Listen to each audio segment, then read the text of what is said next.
Good morning. Welcome to the other side of addiction with Amber. Sorry, my hair is crazy. But I had said that I would start telling our story like from the beginning. And since I haven't heard from Michael yet, today is 1 week. And hopefully I would hear from him by this weekend, but we'll see. I don't have any control over that. There's nothing I can do. So, I am just going to start telling our story. So I'll just tell it in parts because, like I said, Michael says I ramble, so I'm going to try not to. But we got married in 2009. We were introduced by my best friend, and it was truly love at first sight. He had 2 children from his previous marriage. I had 3. My son was 5 weeks old. And Michael just stepped in and he fell in love with Elijah, and Elijah fell in love with him, and it was beautiful and everything that I wanted. Well, Michael worked 3rd shift driving a truck, and about 6 months into our marriage, I started getting very concerned because he wasn't answering my text messages or my phone calls, throughout the night.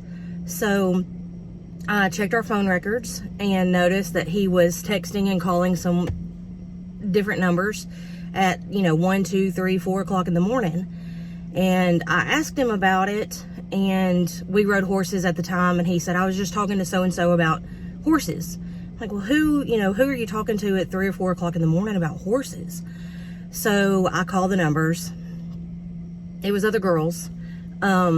I immediately left with the kids because I had been cheated on in my first marriage, and I just was not having it. So I left. Back up just a little bit to talk about the addiction part. I didn't know about the addiction. He has told me since that he was addicted to pills at the time. I didn't know that. The one sign that I should have caught on to is I had carpal tunnel surgery and was given some pain medication, and the next day after my surgery, all my pain medication was gone, all of it gone. And he convinced me in the narcissistic addictive personality way that I had lost it. So I thought I had lost it, and he has since obviously told me that he took it all in one day. So, crazy. Anyway, I didn't know that at the time, but I left with the kids. We, divorced 6 months after we were married. Fast forward a year. I was at church on Mother's Day, and I turned around and looked behind me, and Michael was there in the back row. The first time I'd seen him in a year, and my heart melted.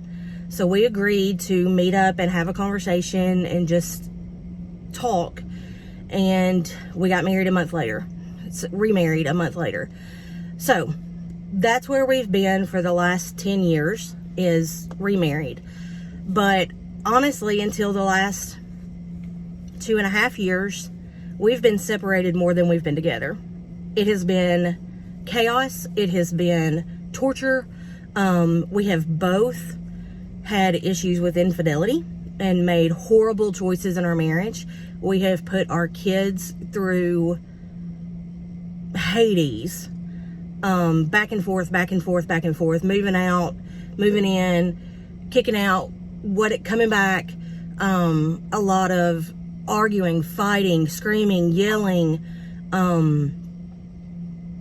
horrible things.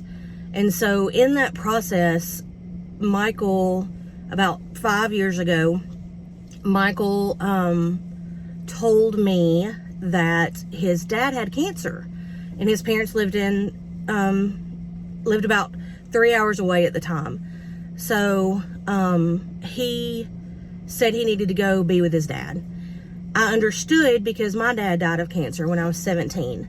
So, there was no question. Go be with him, take care of him. Well, this kind of rocks on for a little bit, and it's been a couple of months at this point. And, I do work in the medical field. So I said, I started getting really suspicious. I was not close to his parents. So for those that would say, you know, did you not talk to his parents? No. His parents and I did not talk at that time. We were not close.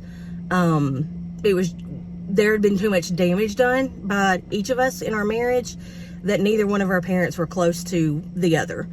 So anyway, I called him and I said, hey, okay, tell me one of the medications that your dad has taken. Just one. Name one. Because I knew that I could look it up or I would know. And he said, I don't know. He takes a bunch. I don't know. I can't tell you. I'm like, okay, we'll name one doctor he goes to, because I can also look that up and make sure that's an oncologist. I don't know. I don't know. He goes to a lot of doctors. Well, do you not take him to his doctors and help him with his medicine? Like, that's why you're there. So name one. And he couldn't. And again, in his narcissistic, addictive way, made me feel like I was crazy. And for somebody that's kind of always prided themselves on being strong and independent, man, that narcissistic personality can mess with you and convince you that you have just lost your mind, that you are just crazy, you're paranoid, you don't know what you're talking about, you need to go to counseling, just crazy. So during the year that he was gone to Auburn, he apparently decided to enroll in EMS school. Didn't ask me, didn't talk to me, didn't tell me. Just after he came home, told me he is he's working for EMS. And he wants to go to paramedic school. So he's an EMT, he wants to go to paramedic school. I was all for it, but felt very betrayed that I had not been involved in that situation. And within a few weeks of him being home, I noticed that he was plugging his phone up in the laundry room. Why in the world would you charge your phone in the laundry room?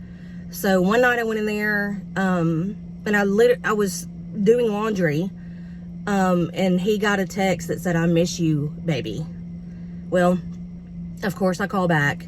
So apparently the whole year that he had been with his dad, he actually had been living a whole separate life with this girl and my stepson, who thought that we were separated, but yet Michael was coming home, you know, every weekend to be with me, and I didn't know we were separated, but apparently that was the gist everybody down there was getting. So that was crazy, but I stayed.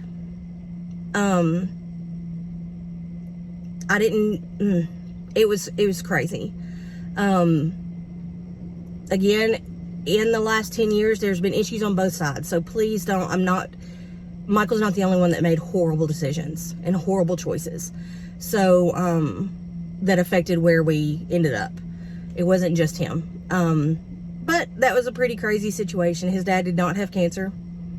So to use my dad's cancer and death against me was deeply selfish and deeply narcissistic.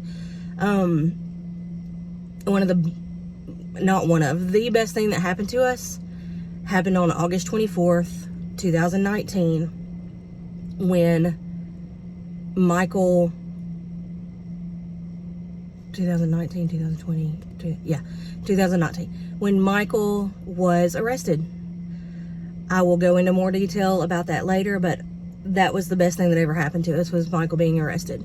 So I'll go into more detail about that next time. I'll let you know if I hear from Michael, but that's the beginning. That's the beginning of our story. I've got a million more stories that may help someone as far as dealing with that narcissistic, addictive personality, because I became way too familiar with it. So again, I just want this channel to help somebody. We want to tell our story. We want to use it for good. So please like, share, subscribe, and let's get this, as far wide spread as we can, so that maybe somebody can use this. I just truly believe that God has given us this story to use. Every single dirty, ugly, nasty part of it is going to be used. So I'm going to be really raw, really honest. Probably not for kids, but I just want to be so transparent so that people know they're not alone, because we're so, as a society, you know, we post our perfect pictures on social media and everything's so wonderful and good, and behind the scenes we're falling apart. Everything's falling apart and nobody wants to talk about it because we're Facebook perfect, right? So let's talk about it. Let's be real, let's be raw, and let's help each other, because I mean, man, what else are we here for but to help each other? So like, share, subscribe, and I will keep you updated, and I'll continue telling our story